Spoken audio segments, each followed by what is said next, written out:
Hi guys good morning. ഇന്ന് രാവിലെ തന്നെ നമ്മൾ ഹാപ്പിയും കൊണ്ടൊരു സ്ഥലം വരെ പോകാൻ ഇറങ്ങിയതാണ്. അങ്ങനെ എനിക്ക് ഒറ്റയ്ക്ക് കൊണ്ടുപോകാൻ പറ്റാത്തതുകൊണ്ട് ഞാൻ അജിമയെയും വിളിച്ചിട്ടുണ്ടായിരുന്നു. ഗൈസ് നമ്മളങ്ങനെ പോകാൻ വേണ്ടി ഇറങ്ങിയിരിക്കുകയാണ്.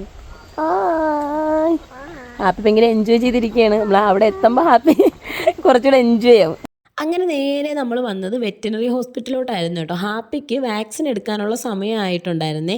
അങ്ങനെ അവിടെ വന്നപ്പോൾ വേറെ പെറ്റ്സൊക്കെ ഉണ്ടായിരുന്നു. അങ്ങനെ അവരത് നോക്കിക്കൊണ്ടിരുന്നുകൊണ്ട് കുറച്ച് നേരം നമ്മൾ അവിടേക്ക് നിന്ന് കേട്ടോ. പിന്നെ ഹാപ്പിയുടെ പ്രാർത്ഥന കൊണ്ടാണെന്ന് തോന്നുന്നു ഗൈസ്. അപ്പോൾ നമ്മൾ അവരുടെ ചെന്ന് ചോദിച്ചപ്പോൾ അവർ പറഞ്ഞു വേണ്ട, ഹാപ്പിക്ക് ഇപ്പോഴേ വാക്സിൻ എടുക്കണ്ട, അതിനുള്ള ടൈം ആയിട്ടില്ല. അവൾ പ്രതിരോധത്തിനുള്ള വാക്സിനായിരുന്നു ഇപ്പോൾ എടുക്കാനുള്ളത്, ഓൾറെഡി അവൾ എടുത്തിട്ടുണ്ട്. അതുപോലെ തന്നെ അവൾക്കിനി റാബീസിനുള്ളത് നെക്സ്റ്റ് വാക്സിനാണ്, അത് പിന്നെ എടുത്താൽ മതി, ഇനി 2 മന്ത് കൂടെ കഴിഞ്ഞിട്ട് എടുത്താൽ മതി എന്നാണ് അവർ പറഞ്ഞത്. അങ്ങനെ ഹാപ്പീനെ കൊണ്ട് നമ്മൾ നേരെ വീട്ടിൽ വന്നു. പിന്നെ നല്ല വെയിലൊക്കെ ആയതുകൊണ്ട് നമ്മളൊരു ഐസ്ക്രീം വാങ്ങിയിട്ടാണ് വന്നത്. അങ്ങനെ വീട്ടിൽ വന്ന് അതൊക്കെ കഴിച്ച് അവിടെ ഇരുന്ന് കേട്ടോ. എന്തായാലും അപ്പോൾ ഇന്നത്തെ വീഡിയോ ഇത്രയേ ഉള്ളൂ. Bye guys.